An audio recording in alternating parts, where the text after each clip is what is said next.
अस्सलाम वालेकुम, मेरा नाम डॉक्टर सना मरियम है और मैं as a consultant gynaecologist life के इंटरनेशनल हॉस्पिटल में प्रैक्टिस कर रही हूँ। आज का हमारा टॉपिक है कि प्रेगनेंसी के दौरान बेबी की मूवमेंट्स को कैसे चेक करना है।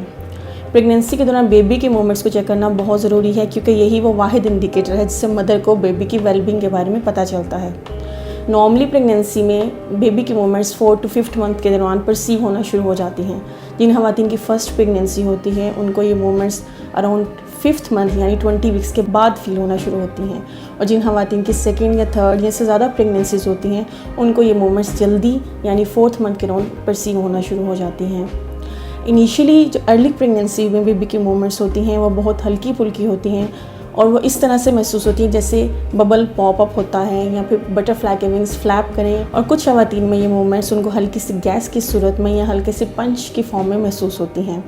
बट जैसे ही बेबी ग्रेजुअली प्रेगनेंसी के दौरान ग्रो करता है और 7th मंथ के अराउंड ये मूवमेंट्स और स्ट्रॉन्ग हो जाती हैं, क्योंकि बेबी के मसल डिवेल्प हो जाते हैं, बेबी की टोन डिवेल्प हो जाती है, तो मूवमेंट्स विगरस फील होना शुरू हो जाती हैं। इसलिए हम खवातीन को गाइड करते हैं कि वो 7th मंथ से यानी 28 वीक्स से ऑनवर्ड अपनी बेबी के मूवमेंट्स का चेक रखना शुरू करें। जो प्रेगनेंसीज हाई रिस्क होती हैं, लाइक जिस प्रेगनेंसी में ब्लड प्रेशर, शुगर, प्लेसेंटा का कोई मसला, ब्लीडिंग का कोई प्रॉब्लम है, कोई भी और रिस्क फैक्टर इन्वॉल्व होता है, हम उन पेशेंट को गाइड करते हैं कि वो प्रेगनेंसी के दौरान बेबी की मूवमेंट 7th मंथ से ऑनवर्ड चेक करना शुरू कर दें। और जो लो रिस्क प्रेगनेंसीज होती हैं वो 8 मंथ्स के ऑनवर्ड अपने बेबी की मूवमेंट्स को विजिलेंटली चेक करें। बेबी की मूवमेंट्स कैसे चेक करनी है? बेबी की मूवमेंट्स चेक करने, there are multiple ways to check baby's movements जो डॉक्टर्स आपको गाइड करते हैं। पहला तरीका तो ये है कि we go for daily fetal movements count. इसमें हम खवातीन को गाइड करते हैं कि वो रोज़ाना सुबह, दोपहर, शाम खाना खा के बाएं हाथ की करवट पे लेटें और अपनी टमी पे हाथ रख के बेबी के मूवमेंट्स को फील करें। अगर उन्हें 1 घंटे के दौरान 4 से 5 टाइम्स बेबी की मूवमेंट्स परसीव हो जाती हैं तो वो काउंट करना छोड़ दें। It means their baby is doing well. दूसरा तरीका ये है जिसे हम कार्डियक काउंट टू 10 कहते हैं, जिसमें हम खवातीन को गाइड करते हैं कि वो सुबह उठें और सुबह से ऑनवर्ड अपने बेबी के मूवमेंट्स को काउंट करना शुरू कर दें। जब उन्हें 10 मूवमेंट्स महसूस हो जाए तो काउंट करना छोड़ दें। It means their baby is doing well. यहाँ ये क्वेश्चन होता है कि बहुत सारी खवातीन पूछती हैं कि प्रेगनेंसी के दौरान हमें बेबी की मूवमेंट्स कम महसूस हो रही हैं या हमें महसूस नहीं हो रही हैं। तो ऐसी सूरत में हम पेशेंट्स को गाइड करते हैं जो लो रिस्क प्रेगनेंसीज़ हैं, अनकॉम्प्लिकेटेड प्रेगनेंसीज़ हैं, वो कुछ खा पी के या जूस का गिलास लेके वो खवातीन बाएं हाथ की करवट पर लेटें और उसी तरह से बेबी के मूवमेंट को फील करें।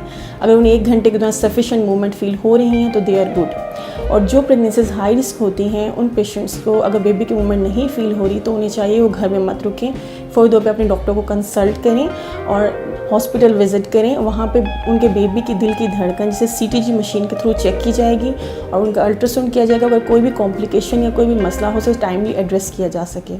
बहुत सारी खवातीन क्वेश्चन करती हैं कि हमें बेबी की मूवमेंट ज़्यादा नीचे की तरफ महसूस हो रही है, तो क्या ये नॉर्मल है?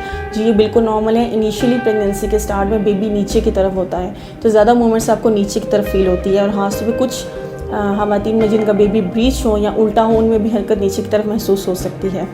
एक मोस्ट कॉमनली आस्क्ड क्वेश्चन यही है कि पेशेंट कहते हैं कि जैसे 9th मंथ में हमें बेबी की मूवमेंट्स उस तरह से महसूस नहीं हो रही हैं जैसे स्टार्ट ऑफ द प्रेगनेंसी से थी।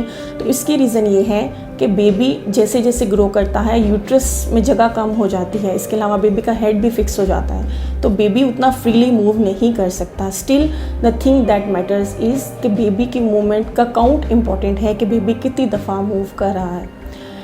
बेबी की मूवमेंट का चेक रखना बहुत ज़रूरी है। यही वो तरीका है जिससे मदर को बेबी की वेलबींग के बारे में पता चलता है और डॉक्टर्स को थ्रू पेशेंट बेबी के हेल्थ के बारे में पता चलता है। अगर आपको कभी भी लगे कि आपके बेबी की मूवमेंट कम महसूस हो रही है या you are not feeling well, तो फ़ौरन पे अपने डॉक्टर को कंसल्ट करें ताकि कोई भी मसला या प्रॉब्लम हो उसे टाइमली एड्रेस किया जा सके। Thank you.